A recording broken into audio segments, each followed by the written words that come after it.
दोस्तों आज की इस वीडियो में हम बात करेंगे फर्टिलिटी पे और स्पर्म काउंट इंक्रीज करने पे।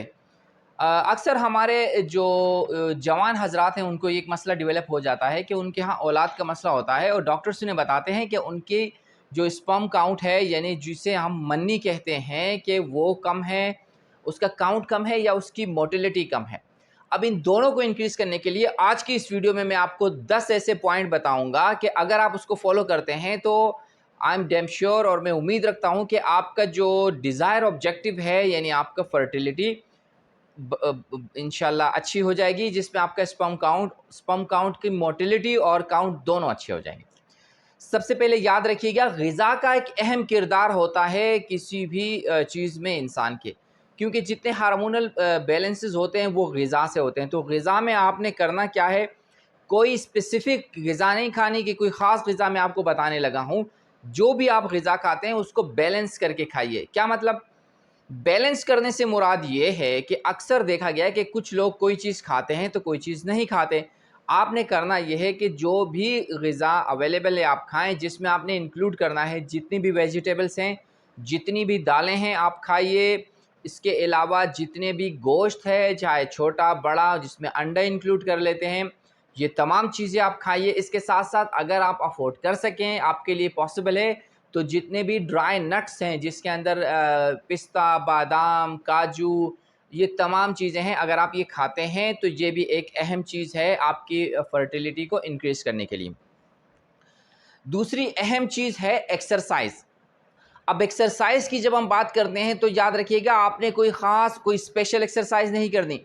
जो नॉर्मल आप वॉक कर सकते हैं, नॉर्मल वॉक है, रूटीन वॉक आप कर सकते हैं। आप वॉक के साथ साथ थोड़ा बहुत जो जंप्स वगैरह लगाना, कोई उठक बैठक करना, उसके साथ कोई डिप्स वगैरह, कोई पुशअप्स वगैरह करना।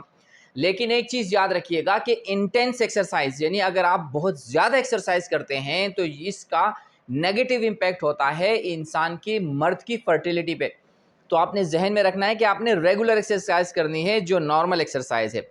अच्छा, अब इस रेगुलर एक्सरसाइज से आपको ये फ़ायदा होगा कि आपका जो वेट है वो भी नॉर्मल रहेगा, क्योंकि अगर आपका वज़न भी बहुत ज़्यादा हाई है तो ये भी आम तौर पे देखा गया है कि ज़्यादा वज़न होने की वजह से इंसान की जो फर्टिलिटी है उस पर काफ़ी असर पड़ता है।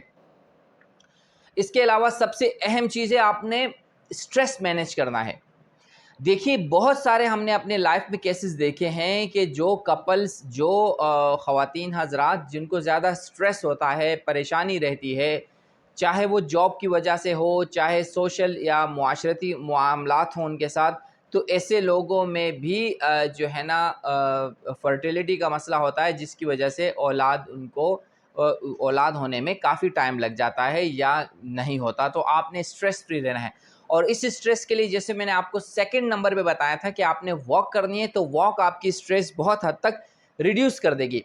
अगर आपका स्ट्रेस कम होगा, आप रिलैक्स होंगे, तो उससे ये होगा कि आपका हार्मोनल सिस्टम जो आपके जिस्म में अल्लाह ने बनाया है वो काफ़ी अच्छा होगा, जिसकी वजह से आपका स्पर्म की प्रोडक्शन अच्छी होगी, जिससे आपके स्पर्म की काउंट बढ़ेगा, जिससे आपके स्पर्म की मोटिलिटी बढ़ेगी। अच्छा, अब हम चौथे पॉइंट पे जाएंगे। चौथा पॉइंट क्या है कि अगर इन केस अक्सर मर्द हजरात स्मोकिंग करते हैं, तो आपने हत्तुल इम्कान कोशिश करनी है कि स्मोकिंग नहीं करनी, या जो भी दूसरे टोबैको वगैरह इस्तेमाल करते हैं आपने इनसे परहेज़ करना है। उसके बाद आपने क्या करना है, नॉर्मल चीज़ क्या, वाटर आपने ज़्यादा पीना है, बहुत अच्छा पानी पीनी है, अपनी जिस्म को हाइड्रेटेड रखिए। ज़्यादा पानी पीने से बहुत ज़्यादा इम्पेक्ट पड़ता है इंसान की फर्टिलिटी पे और स्पर्म की मोटिलिटी पे। उसके साथ साथ अहम चीज़, जहाँ ग़िज़ा अहम है वहीं पर है स्लीप, यानी कि आपने कोशिश करनी है कि रोज़ कम से कम 6 से 7 8 घंटे तक आपने नींद पूरी लेनी है। अगर आप पूरी नींद लेते हैं तो उससे भी आपकी जो हार्मोनल बैलेंस है अच्छे होगा, उससे आपकी फर्टिलिटी बढ़ने के चांसेस हैं। 8वें नंबर पे एक चीज़ ज़हन में रखिएगा कि कभी भी जो टाइट क्लोथिंग है, जिस तरह अंडरवेयर हैं, जो है ना अंडरवेयर वगैरह हैं, अंडर गारमेंट्स वगैरह हैं, आपने कोशिश करके वो लूज़ पहनने हैं। चूँकि अगर आपका टेस्टिकल का टेम्परेचर बहुत ज़्यादा रहता है तो इससे भी आपकी जो स्पर्म की रिप्रोडक्शन है, जो मोटिलिटी है, जो काउंट है, उस पे काफ़ी असर पड़ता है।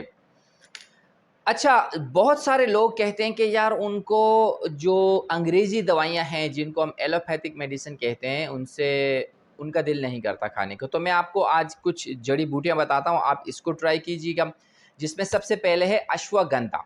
अश्वगंधा आप ट्राई कर सकते हैं। एक और जड़ी-बूटी आती है जिसका नाम है मक्का, और मक्का के साथ-साथ एक और मैका बोलते हैं या मक्का कहते हैं, मुख्तलिफ़ लोग मुख्तलिफ़ नाम से प्रोनाउंस करते हैं। और फ़ीनोग्रीक एक आइटम है जो आपको स्क्रीन पे नज़र आ रहा है। अगर इन तीनों में से आप कोई यूज़ कर लें तो इससे आपको फ़ायदा हो सकता है।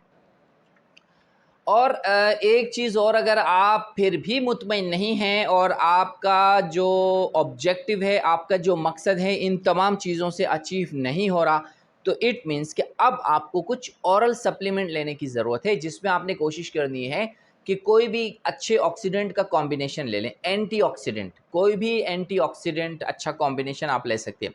अगर आप कंफ्यूज हैं कि आप कौन सा एंटीऑक्सीडेंट लें जो आपके लिए अच्छा है, तो आप कमेंट बॉक्स में लिखिए। मैं आपको कुछ अच्छे जो ब्रांड अवेलेबल हैं मार्केट में, मैं किसी एक या दो ब्रांड का आपको मैं बता सकता हूँ, जो अगर आप यूज़ करते हैं विद इन 1 to 3 मंथ्स, तो इंशाल्लाह आपका जो डिज़ायर ऑब्जेक्टिव है वो अचीव हो सकता है।